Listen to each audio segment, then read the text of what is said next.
With just 3 days until our wedding, my fiancée Becky suddenly called it off. It was the third time she'd done this. This time her reason was that she wanted to use our wedding venue to throw a birthday party for her young assistant. I told her I wanted to cancel our engagement for good. She just laughed at me, saying, "Get real. Isn't your family waiting for us to save you? Your family is doing so badly right now. Who else would even look at you but me?" She was so sure I'd never marry anyone else. 3 days later, Becky was downstairs celebrating William's birthday. I was upstairs getting married to another woman. When she came up with William, their arms linked, wanting to share a celebratory drink, she saw me in a groom's outfit. The most successful businesswoman in our city completely lost her composure. "Alex, you're so useless. You let this golden opportunity slip away." My dad slapped my face. Feeling the sting on my cheek, I was surprisingly calm inside. I said quietly, "Becky has already moved on. Dad, relying on her family for our future wasn't a long-term plan anyway. What else can we do? Without her family, we'll be bankrupt." My dad sighed, suddenly looking 10 years older. My mom said helplessly, "We'll think of something else. If not, we'll have to accept our fate." I felt guilty, but at this point I could only accept it. The funny thing is, I've known Becky for 20 years. You could say we grew up together. In middle school, when some bullies bothered her, I grabbed a brick and fought them off. She held my injured arm and cried, "Alex, you're so good to me. When I grow up, I'll definitely marry you." Even after being apart for 5 years, when she came back from abroad, already a grown woman, she still playfully grabbed my hand and said, "I'm all grown up now. Are you ready to marry me?" I remember my heart was racing as I looked into her beautiful eyes and said seriously, "I'm ready. I can marry you any time." But later, she repeatedly avoided our engagement. At 23, we were 10 days away from tying the knot when she suddenly took off to Hawaii, alone, for 6 months. At 24, on our wedding day, she had a fit at work, refusing to show up, leaving me alone at the altar. I always thought she just wasn't ready to marry me, that eventually we'd be together. Until this time, when my family faced bankruptcy over a bad investment, and only an alliance with her family could save us. Yet she bailed again for an assistant's birthday. William went to the same school as me, and one day he asked if I could help him find a job. Feeling sorry for him being all alone in our city, I recommended him to Becky's company. She instantly took a liking to him and made him her personal assistant. She even teased me, "Would you be jealous if I made him my personal assistant, Alex?" I didn't think much of it, thinking she was joking. I replied, "You guys are just working. I'm not that petty." Who would have guessed? After that, every time I saw her, William was there. They were laughing, looking so close, like they were the real couple. I quickly felt uneasy, gently warning her to keep some distance from William. William overheard, looking pale and pitiful. "I have no other thoughts about Becky. I just admire her. Alex, is that so wrong?" I hesitated, about to speak, when Becky snapped at me, "How could you be so vile? Look how you've scared William. Apologize to him." Under her insistence, I apologized to William, but I clearly caught a smirk on his face as I did. Around this time, it was just 5 days until our third scheduled wedding. 2 days later, at our social gathering, I was supposed to attend with Becky, but she showed up with William. "What's going on? Isn't Becky about to marry Alex? What's this about?" "So, what if they're getting married? Even if they're wed, they can get divorced. Looks like the son-in-law is changing. Did you see Alex's face? He looked like he'd swallowed a fly." I pushed through the crowd, walking up and swinging a punch at William. Yet the next moment Becky slapped me across the face. "Alex, I forbid you to touch him." She actually hit me for a guy she'd known less than 3 months. My mind went blank for a few seconds. My face wasn't what hurt. My heart did. Becky glared fiercely at me. "Alex, are you crazy? Who told you to hit him?" She acted like I wasn't her fiancé. but an enemy. "Becky, do you remember? We're supposed to get married in 3 days," I asked, my voice hoarse. She turned away impatiently, saying, "I know. Stop reminding me over and over." She left me, protectively standing with William, assuring him gently, "Don't worry. Everything will be fine. I'll take you to the hospital right away." With those words, she whisked him out of the hall. I was left as the center of attention, laughed at like a clown. I stumbled out, and in the hotel parking lot I saw Becky gently cleaning William's wound with tissues, William naturally wrapping his arm around her waist. She didn't resist, her eyes full of kindness. "Alex is so domineering. Why marry him, Becky? He clings on desperately. I've had enough of him. Your birthday is on your wedding day. I've never celebrated my birthday. I'll celebrate for you." So Becky thought I was clingy, that she might have been sick of me long ago. Feeling bitter, I wandered past them like a ghost. Becky stopped me, commanding, "Alex, the wedding's canceled. I'm giving William a birthday party that day." What I dreaded had happened again. I really couldn't believe she canceled our engagement for a third time. Turning to face her cold, elegant face, I asked hopelessly, "Are you sure?" "Very sure. So, when are you planning to marry?" She sneered. "Why are you so impatient? Not saying I won't marry you. This just so happened to fall on William's birthday. We'll use the wedding venue for his birthday party. I've decided in just 2 minutes." She switched our wedding for William's birthday party. I stayed silent for a long time, looking at the cold and distant expression on her face. I finally made up my mind and slowly spoke up. "Becky, let's completely call off the engagement." She was stunned for a couple of seconds, then replied angrily, "Are you trying to force me to marry you this way? I told you I'm spending that day on William's birthday. Can't you understand human words? No. It's just that I don't want to marry you anymore." I looked at her standing so close to William. My eyes stung, but I was dead serious. Becky pointed her finger at me. "Get a hold of yourself. Haven't you waited for my family's rescue all along? Your family's doing so bad now. Who else would even consider you besides me?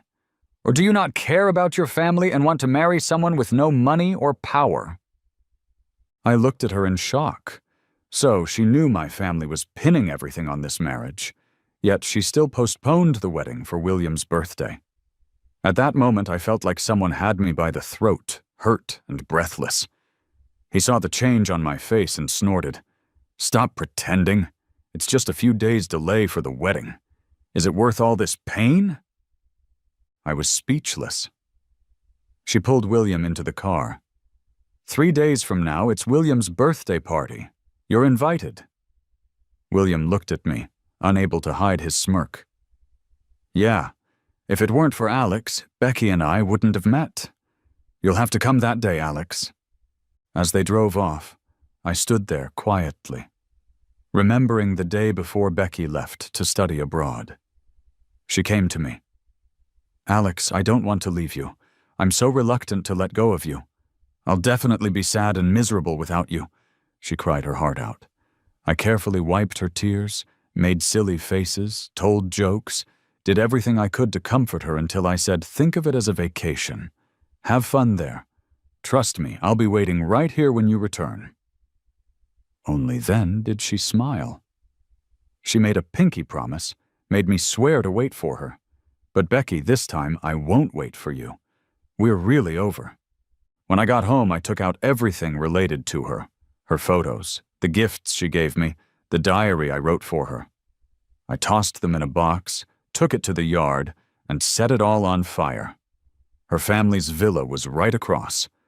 By the time Becky returned, most of it was already burned away. She glanced from afar, mocking. "Who are you putting on a show for? Without knowing, one might think there's been a death in your family." I didn't answer, just silently watched as my memories with Becky turned to ashes. No one died, but my feelings did. After that, my parents ran around trying to save the company, coming home late every night. I was busy cleaning up the mess, contacting guests about the wedding cancellation. I went to the boutique where we ordered our wedding outfits. To my surprise, Becky and William were there, trying on clothes. Becky wore the very wedding dress we'd ordered, and William had on the groom's suit meant for me. When they noticed me, Becky was startled for a second, but then calmly said, "It's already made. Leaving it is a waste. I've decided to wear this dress for William's birthday." William gave me a slightly mocking look. "Alex, this suit fits me perfectly. Can you let me have it?" They stood together in those outfits like they were bride and groom. I looked at them and sincerely suggested, "Why not just get married? You two are a perfect match." William seemed pleased by this, while Becky suddenly got cold. "Alex, what nonsense are you talking about? We've been engaged for a while. By saying this, are you insulting me?" I replied, "How's it an insult? Our engagement's off. You don't have to marry me." She was completely furious and pointed at the door. "I don't want to see you. If you don't want me to ruin your family, get out now." Everyone in the wedding shop watched, enjoying the drama. I was the highlight of their day. After a final glance at Becky, I turned and left. Behind me, their laughter quickly filled the air. Inside, I was peaceful. After all, I'd let go of all expectations for Becky a long time ago. At home, my parents sat in the living room waiting. My mom looked at me, hesitated, and asked, "Alex, do you still have feelings for Becky? Are you having a hard time letting go?" My dad spoke sternly. "Even if you can't let go, you have to. It's the only way to save the company." I recalled the scene at the boutique and calmly replied, "I have no feelings left for her." "Good then," my dad decided, slapping the table. "Marry Larry." I had no idea who Larry was. Next, I learned from my parents that earlier today, the daughter of a prominent family in City A wanted me to be their son-in-law. Tomorrow they'd hold a wedding for me and this young lady right upstairs from the venue we booked. William's birthday party was also tomorrow. I couldn't believe it. While Becky was celebrating downstairs, I'd be marrying someone else upstairs. "Alex, if you don't want to, we won't force you," Mom said, watching me with concern. Dad stared, dreading a no from me. Quietly, I said, "As long as she's willing, I'll go along with it." So this rushed wedding was set. The next day came quickly. That day I was to marry a stranger. Too familiar with the original venue, I accidentally went to the wrong floor. I walked right into William's party. When I arrived, William's friends were goading Becky to kiss him. She looked at him with soft eyes, showing no hint of refusal. Eventually, she stood on her tiptoes and gave him a soft kiss. William held her and kissed back. They were in wedding attire, looking all lovey-dovey, like a sweet couple at a wedding. Everyone cheered and applauded at the scene. But inside, I felt really calm. It took Becky a while to notice me. Her face changed for a moment, but she quickly regained her composure. "Why are you so late, dressed like that? What are you up to?" Unlike her gentle attitude with William, she snapped at me coldly. I glanced at my groom's suit and answered honestly, "I'm getting married today." William heard me and laughed right in my face. "Alex, are you for real?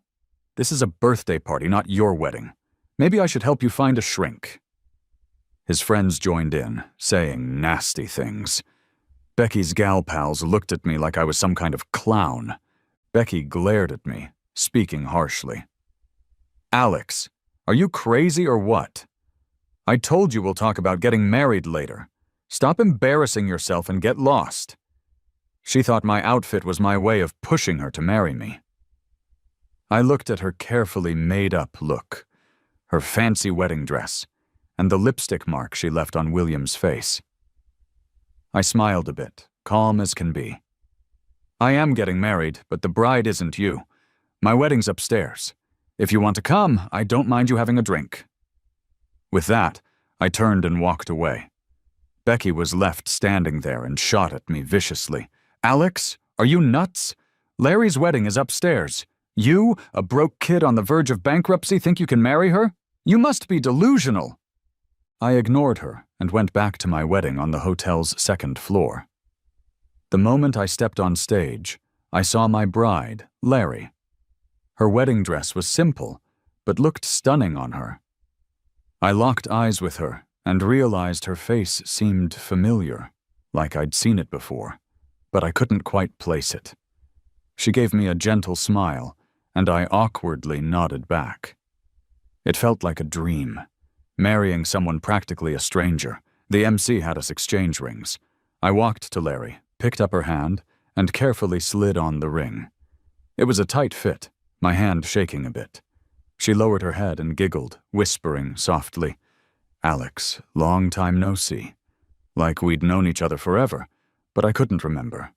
She didn't say more, and neither did I, following along with the ceremony. Becky and William showed up as we were toasting the guests. Not wanting to steal Larry's thunder, Becky had switched out of her wedding dress. Seeing Larry with her arm looped through mine, joining me for toasting and small talk, Becky's face changed. She rushed over, grabbing my wrist. "Alex, what are you doing? How dare you mess with Larry's wedding? Do you have a death wish?" Everyone turned to look with curious eyes. They knew about the messy drama between us and wondered how things would play out. I pulled my hand away from hers. "Becky, if you're here to congratulate us, find a seat. Don't disrupt my and Larry's wedding." Becky hesitated, then laughed. "Is this a joke? You, a broke guy with Larry?" Larry spoke up with a cool edge. "Ma'am, show some respect to my husband. If you don't, security will escort you out." Even Larry seemed to be playing along. Becky looked puzzled, still reaching for my hand. She tried dragging me away as security stepped in. "Let me go! Alex, is this how you treat your fiancé? Aren't you scared my family will ruin yours in S City?" Becky threatened with the same old weak point. I sighed, disappointed but staying calm. "We broke off the engagement. Remember, this is my wedding with Larry. Chill out." Larry held my arm tighter, giving Becky a bland stare. "If you mess with him, you mess with me. You should know the consequences for your family." But Becky didn't seem to hear, still staring at me. "Alex, you're leaving me? You said you'd marry me.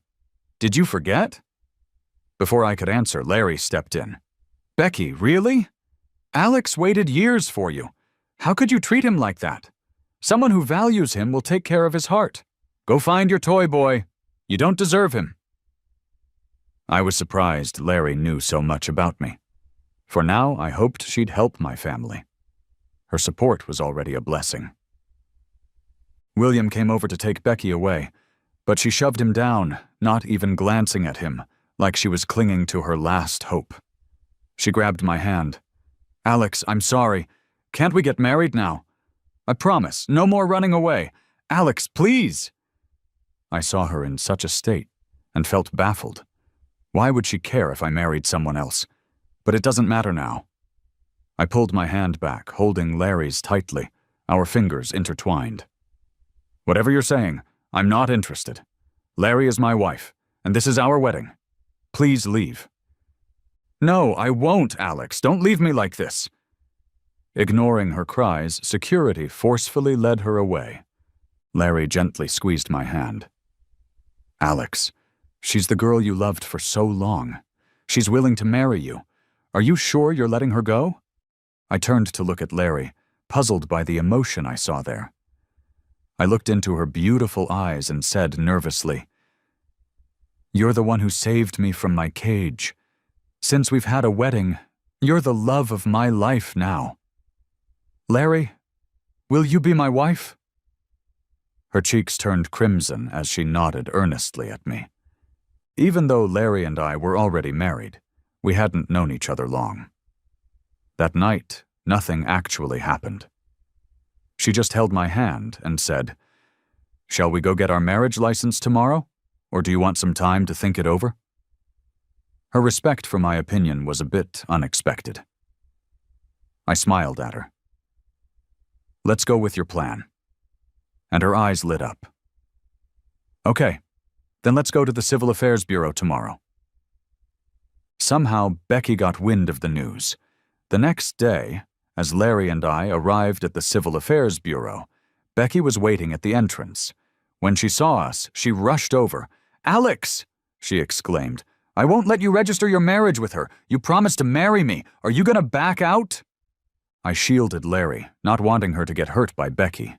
I looked at Becky, cold and unchanging, and said, "Becky, haven't you broken your promises before? Can't you stop causing trouble?" She protested. "But you've always indulged me."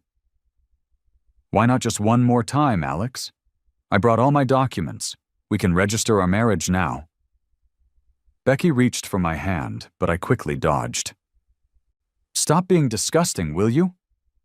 I have no feelings left for you. I'm not registering anything with you, so please step aside." Becky shook her head, tears in her voice. "I don't believe it. We have over 20 years of history. How could it just be gone?" "Are you doing this for the company? I can help too. I'll get your family some big deals to save you." I couldn't help but laugh, a bitter sound tinged with anger. "You think our relationship was so strong? Then why did you ruin our wedding for someone you've just met? You even wore a wedding dress for his birthday, Becky. Isn't it obvious how you feel about me?" She pointed at Larry. "And what about her? You've never even dated, but you'd rather marry her than me? Can you really say you truly love her?" Holding Larry's hand tightly, I frankly told Becky, "I can't say how much I love my partner, but what I do know is I thoroughly despise you. Now please step aside." I won't let you register your marriage," she was saying, but then fell silent. Larry stepped forward and slapped her hard. "Becky, haven't you hurt Alex enough? Can you be kind and leave him alone?" After the slap, Becky took a few seconds to recover. She looked at me with a bitter smile. "You just stood there and let her hit me? Weren't you always protecting me growing up? Why not now?" "Because I have someone I genuinely need to protect now. Becky, please don't disgrace yourself anymore," I said, grabbing Larry's hand, moving past Becky toward the building. Becky's voice piercingly screamed from behind. "Alex! Alex, don't go! Don't register with her!" I pretended not to hear, rubbing Larry's hand, concerned. "Does your hand hurt?" When Larry and I walked out, certified as married, Becky was gone. "Alex, won't you regret marrying me? You've waited for Becky for so long. You must really love her. You could have had her easily," Larry asked, clearly concerned. Holding her hand tight, I said sincerely, "No, I won't regret it. Once you're just completely let down by someone, you can't imagine growing old with them anymore." But I couldn't resist asking, "But there's something I'm really curious about, Larry. Why did you choose me?" Larry pretended to be angry. "You really don't remember, do you? We met in middle school. I was just too ordinary back then. You only had eyes for Becky." As she said that, I suddenly remembered. There was this small, skinny girl who'd always come asking me questions, flashing a sweet smile. But after one summer, she vanished.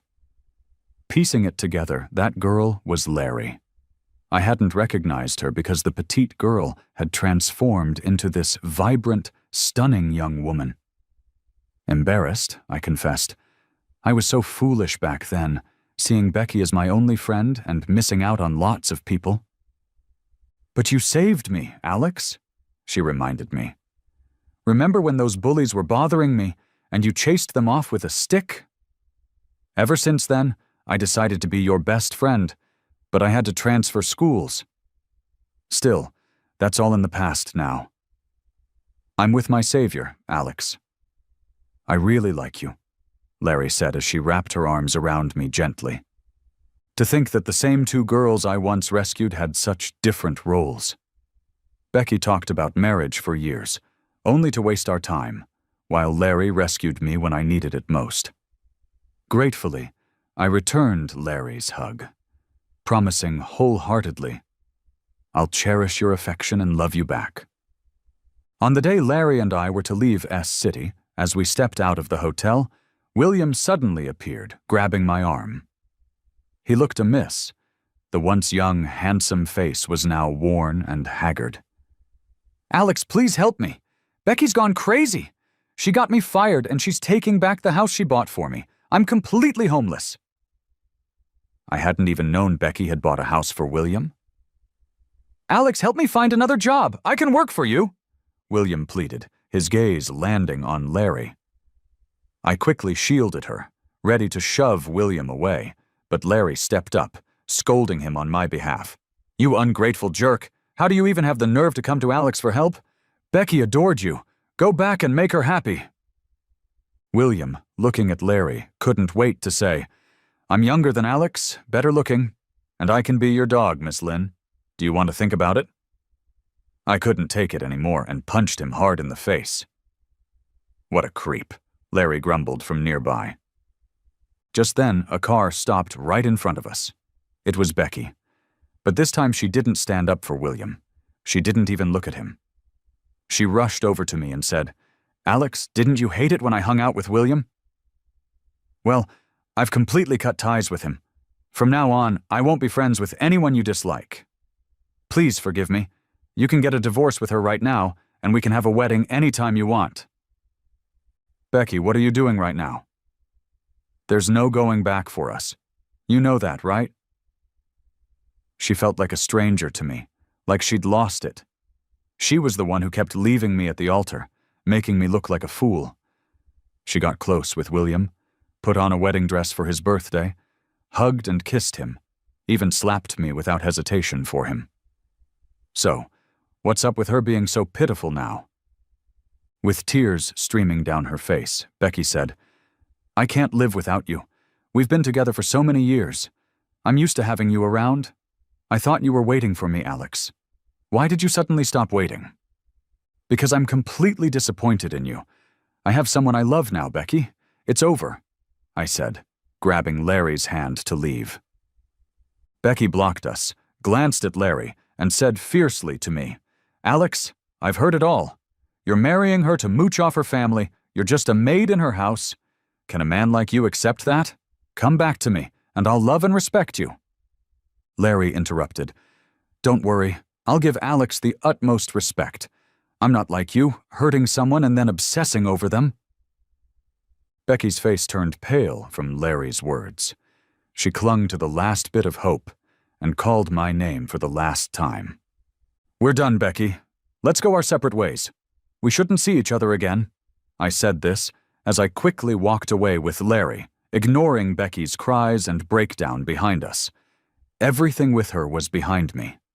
I was starting a new life. Even though I had become a husband, Larry truly respected me. She joined her family's company, worked hard, and soon made progress. Our relationship grew quickly, becoming more intimate. I'm grateful for our reunion and for Larry. Without her, I might still be trapped in the cage Becky built for me.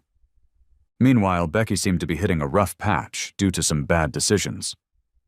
After I left S City, I heard about William from a classmate. He'd been caught by a rich lady's husband while fooling around and got beaten up badly. His leg was broken, and he couldn't walk anymore. A classmate once saw him begging on the street. As for Becky, I ignored her.